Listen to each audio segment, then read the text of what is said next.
Welcome to the Authentic Change Podcast. I'm Mike Cohn, your host, and this podcast is for leaders and coaches who need and want fresh perspectives on what it means to live and to lead authentically.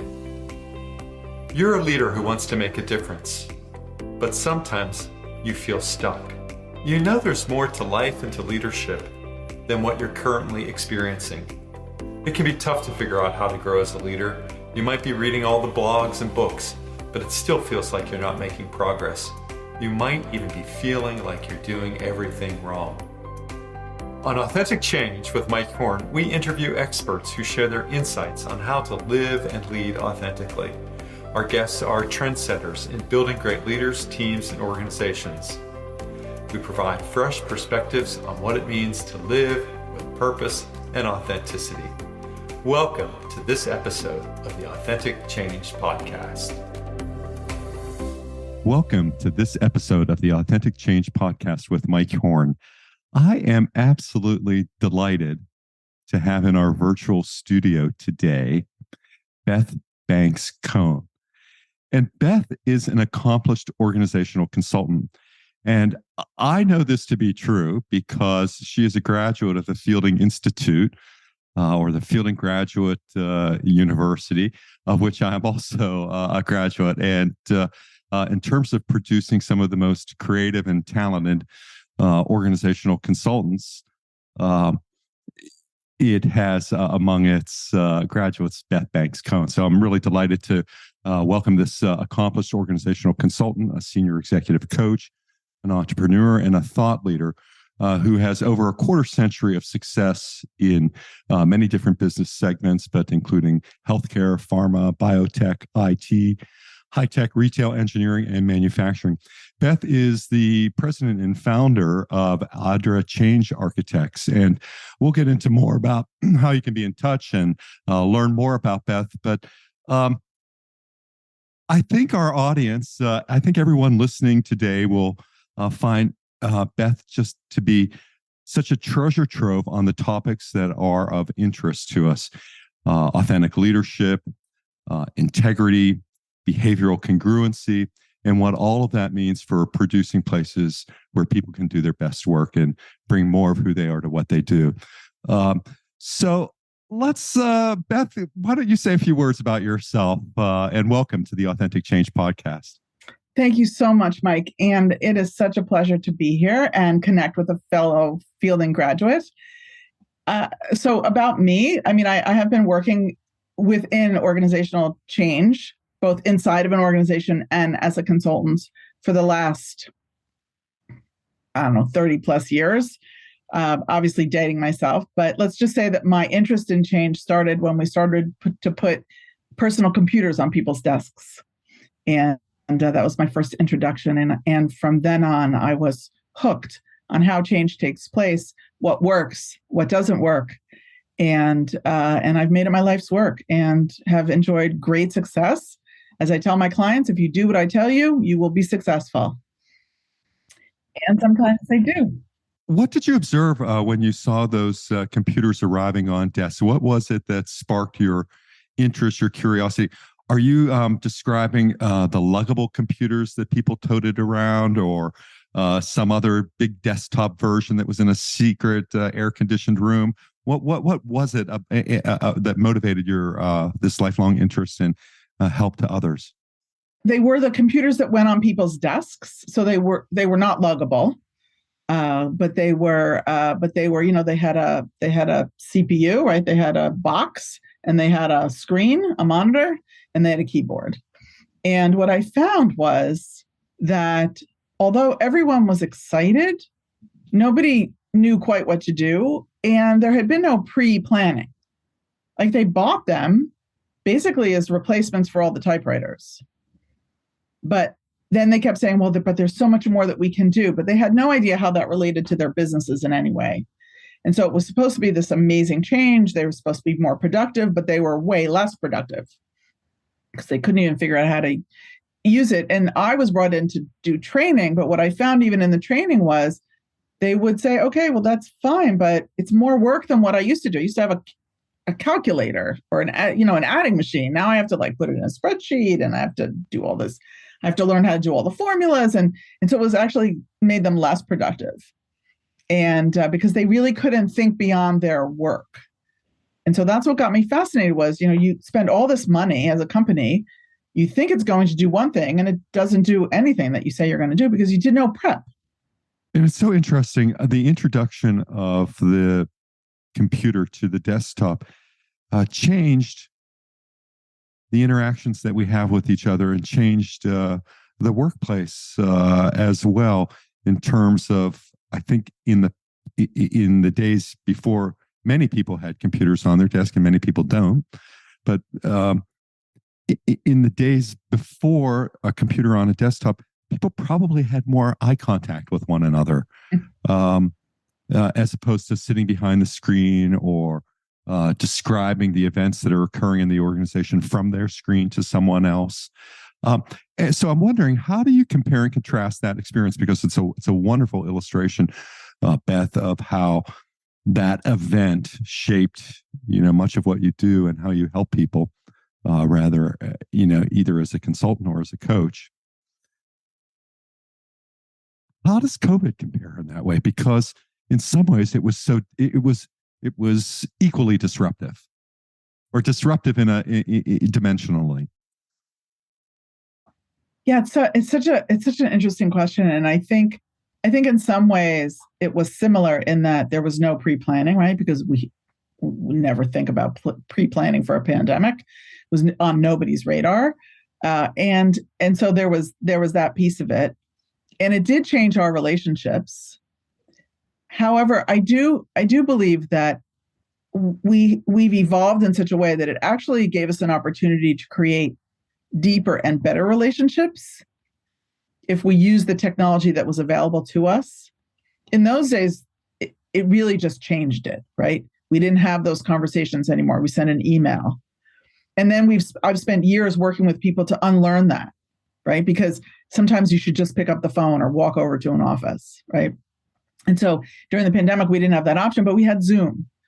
We have FaceTime now on our phones. So it's a little bit different from that perspective. But I do think that it did fundamentally call into question everything that we do. So on a very large scale. Yeah. So how do we have conversation with each other in the face of this disruption, whether it was the arrival or the introduction of the computer on the desktop, which altered our communication, whether it was the pandemic, which altered our communication in some way?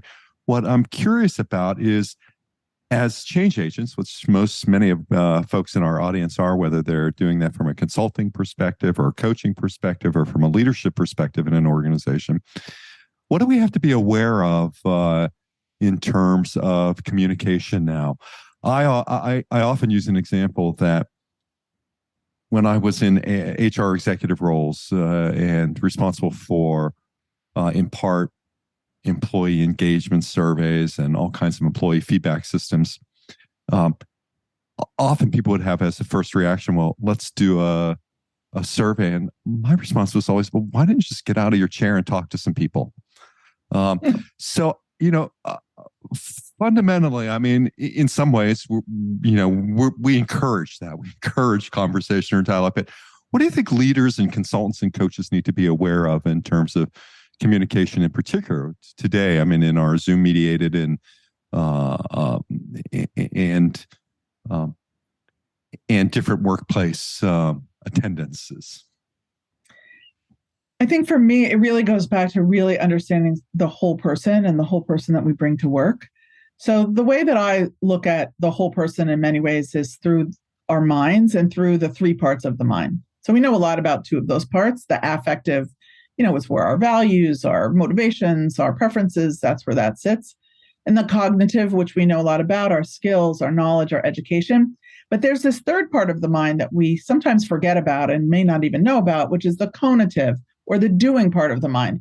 It's where our instincts sit, where our mental energy sits, and where our natural talents sit. And when you take all three of those things into consideration, you you have some people who communicate really well electronically, and you have some people who really don't. And so not everybody is, because of mostly because of their instinct, they're just not as comfortable with the technology. So we have it and we utilize it. And honestly, it saved us during COVID, right?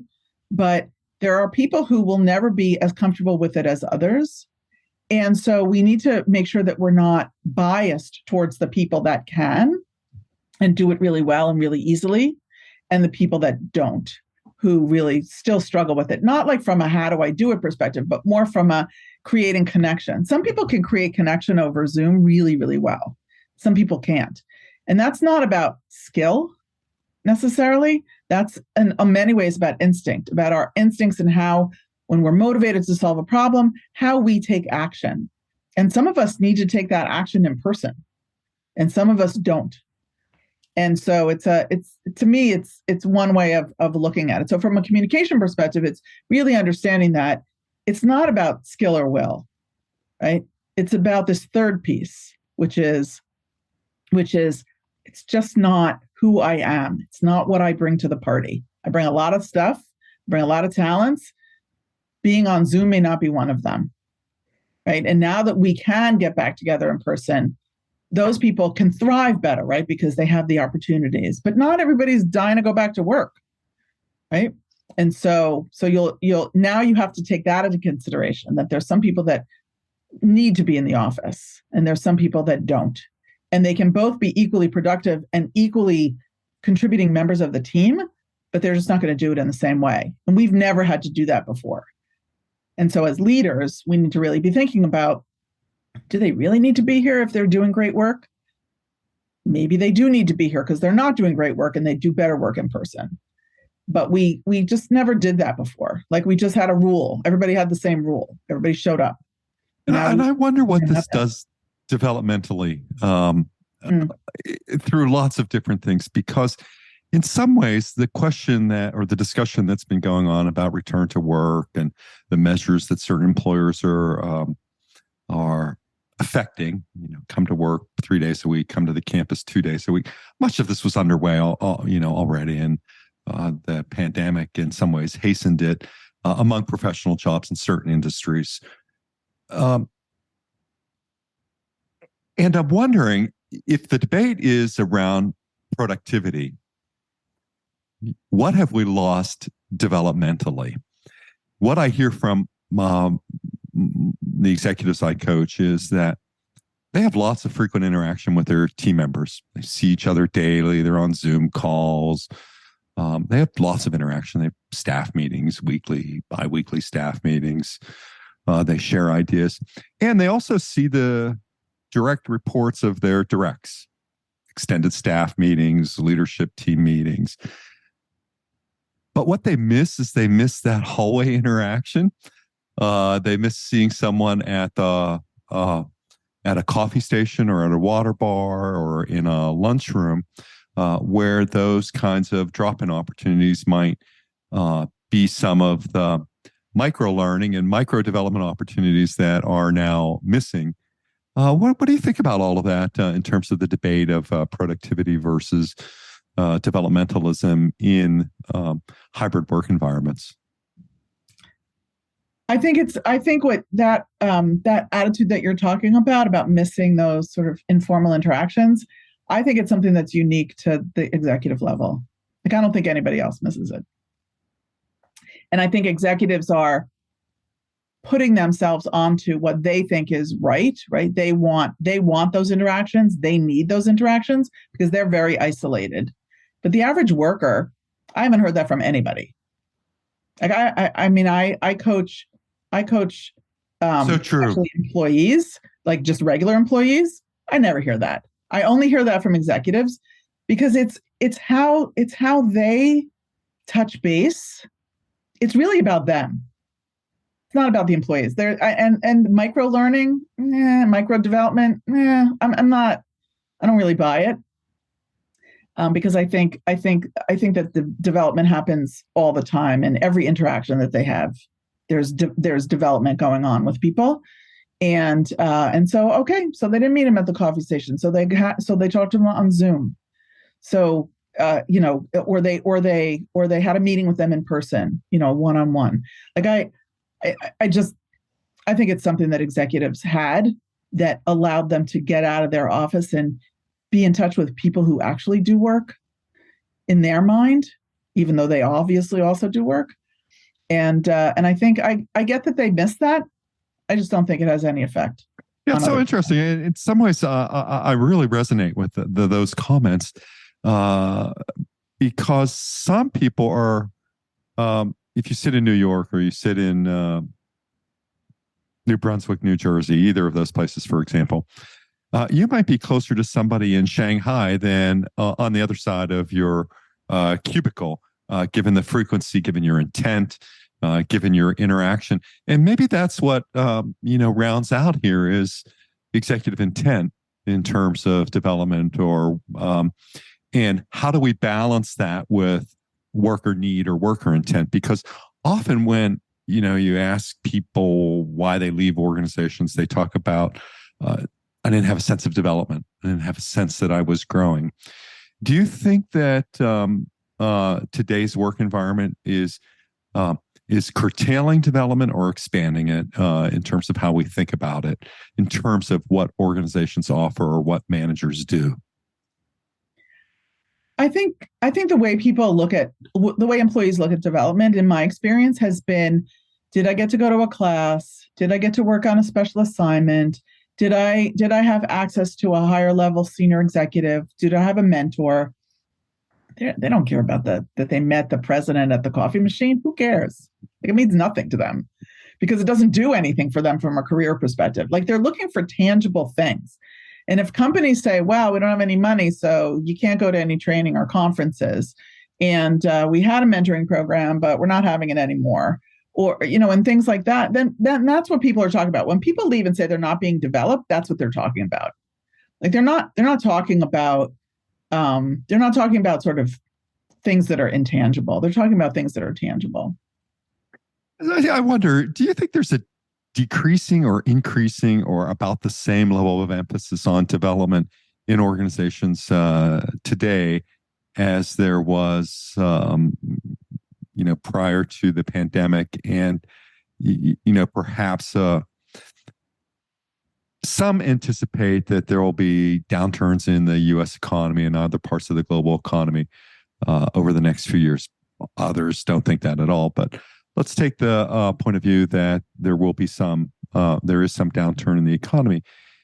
As companies consolidate spending, there are fewer and fewer HR people in organizations. I was thinking about one work site that I was very familiar with it. Maybe had 1,000 employees, 3 or 4 HR people, and now no HR people. On the idea that most of HR can be done through AI in terms of hiring. Managing people is a managerial activity, not a human resources activity. I wonder what do you do? Do you see a declining overall emphasis on development in your work? And I'm so curious about this because this is I think where it all gets to is you've done a lot of work on culture and on organizations. So I'm just curious as to your perspective about some of these events that may be shaping how we think about development in organizations. It's really interesting because I think first of all, I think any location that doesn't have an HR person, they're just asking for trouble. So, and I think this whole idea that you can do hiring through AI is what gets them in trouble in the first place. I mean, I think there's some things that companies have decided based on economics that actually make no people sense. Or a place like Amazon that has 1,000% turnover. Right. Well, and I did a project last year, the year before last, into last year with an organization that had 100% turnover. And I said to them, so it's not a training issue. Like, they said to me, well, we need to have training. I'm like, if you have 100% turnover, it's not a training issue. Like, let's get to the heart of the matter. And so we did. but I think there is an emphasis on I think there is this weird, and it comes back to this AI thing, is there's this weird emphasis on, well, if you don't have the exact experience that I'm looking for, then clearly you are not the person for the job. And it's such nonsense because people bring them, if they bring them their whole selves to the job, there are things that you can teach them and there are things that you can't. And if you look at it from a whole mind perspective, like I try to teach organizations to do, then you're looking at a job not just from what they need to know, but how they instinctively need to act, and what are the motivations and the preferences and the instincts that they bring and the instincts that they bring with them. And if you're just using AI to like sort through resumes and then kick out the 5 that have the exact words that you're looking for, then you're missing lots of potentially great employees that could bring even more to the workplace than somebody who figured out what words you're supposed to be using. So I think there's that. I think from a development perspective, one of the things that I've seen a growth in, which I find fascinating and really like, is that there are now companies out there who provide phone coaching or video coaching for all employees at all levels, so that everybody can get coaching. And to me, that's a huge emphasis on development that wasn't in place before. Yeah, coaching is a huge growth industry, right? Because it's going to continue to be a growth industry. Yes. Given what what you've described in terms of making this available. And I wonder how that might address an issue that is fundamental to American management. 60 years ago, maybe it wasn't that long ago, but Warner Burke identified that we have a selection problem in terms of managers, that people are promoted on the basis of their technical abilities. Was true then, it's true today in many circumstances, and not promoted on their abilities to lead. And we often hear today, part of a manager's role, part of a leader's role is to be a coach as well as judge. So what's going on that's, creating this explosion in coaching? Does it go back to the selection problem that we just don't have, good managers who are equipped to be coach and develop others?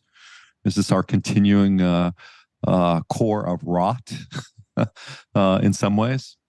Oh, it absolutely is. It is the source of, in my opinion, most problems in companies today, is that they have terrible managers, people managers, and that what they value in employees and makes them promote these people into managers has nothing to do with their ability to be a manager. And so this explosion in growth, in coaching, I do believe is because we have terrible managers who can't coach their way out of a paper bag. And they certainly can't manage people. It is literally, if we could fix that, I would say 90% of our problems around organizations and development and issues, even turnover, would go away, in my opinion. Yeah, no, I'm with you. I mean, what can we do to fix this? What are we doing to fix this today? In so many ways, our field of people and culture consulting, people and culture development is dispersed. It's diffuse. It's a field without a center of gravity in some ways, but it has a lot of loose and fragmented edges, which I'm quite comfortable with.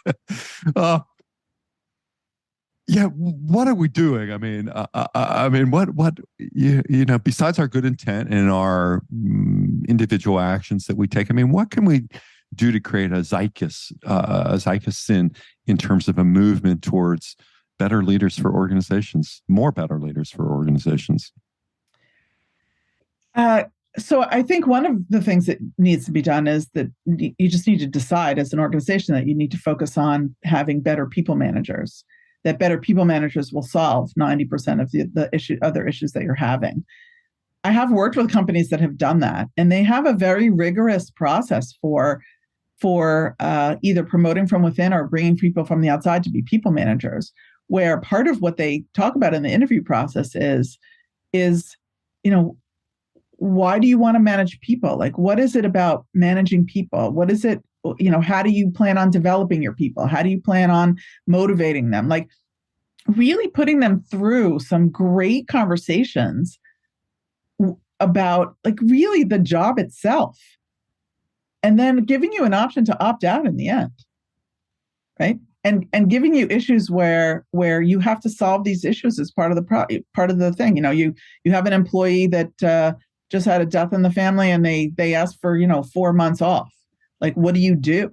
And making them really see real time what are some of the things they're going to face, and giving them really, really good questions and asking them things that are going to make them really think, is this really what I want to do?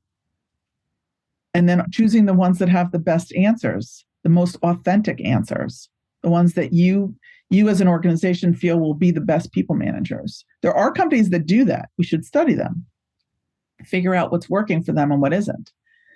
But mostly senior leadership needs to decide that they need to fix the problem.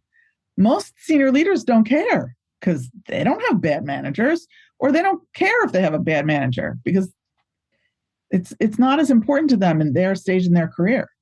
So part of it is that it's a problem in their organizations, but it's a problem that's hidden, and you can blame it on anything. The economy was a bad strategy. There's lots of things that you can blame it on, but the core of the issue that I always come back to is you have terrible people managers, you have a terrible business.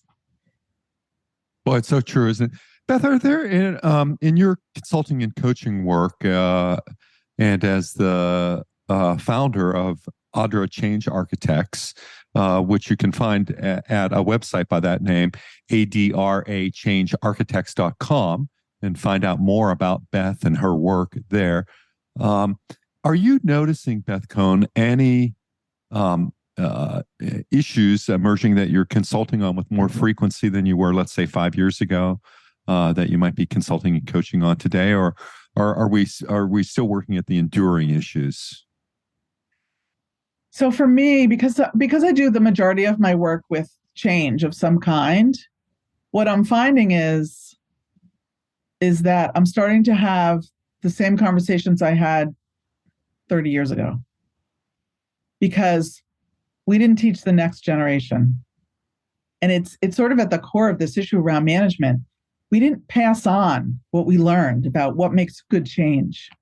We didn't pass on what we learned about what makes good decision making. We didn't pass on like the basic core things. We didn't pass it on because we didn't have people in place that were capable of passing it on. So yeah, maybe that leader learned something, but they didn't think it was important to make sure that the people after them learned the same lesson or knew the same thing so that they wouldn't have to make the same mistakes over and over again. And when I go into an organization and I find myself having a conversation that I had 30 years ago about the impact of change on jobs and how you have to really be thinking about not just about the bottom line, but about the impact on people, because the people are going to be the ones that are going to make it work or not, I think to myself, it's part of that issue that we don't have people in place that are the right people in place for the most part, that are going to pass on the lessons that they learn and teach people along the way, because that's not why we put people in management and leadership positions. Beth, you have a couple of great books available on Amazon, Taking the Leap, Change Smart.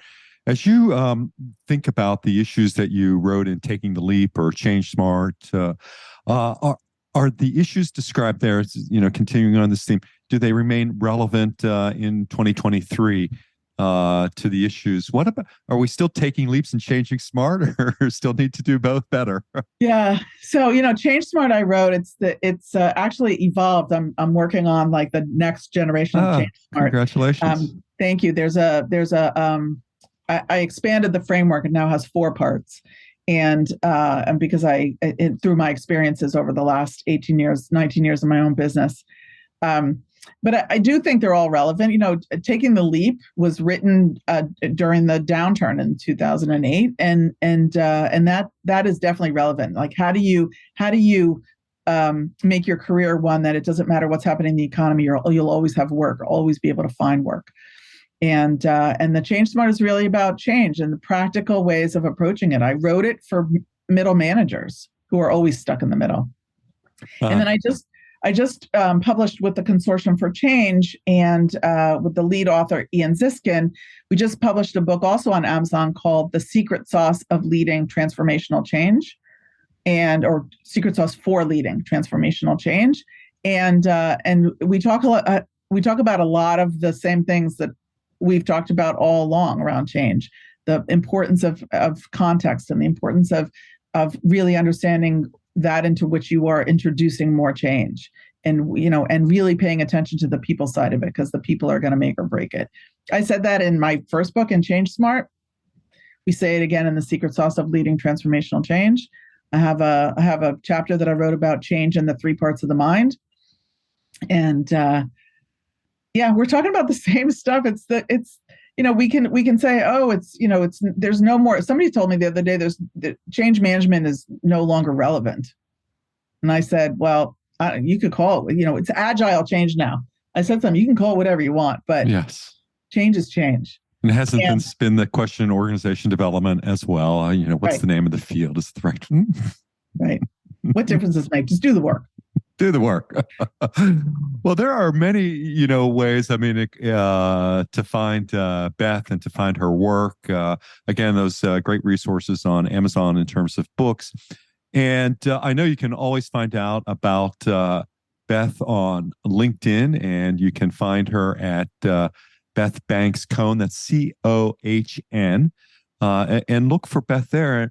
And I'm sure for everyone who's listening, you'll also want to learn about more about Beth, and you'll be able to find that out at AdraChangeArchitects.com. And I think, Beth, is it okay if people wanted to be in touch with you, that they'd probably reach out directly to you at Beth@AdraChangeArchitects.com? Yeah, actually, I've made it shorter, Beth@AdraChange.com. Either one will work. But people told me they didn't like having to type in architects all the time. So I made it Adra Change. Oh, that's great. The architects can sometimes be a difficult word for some to spell. Yep.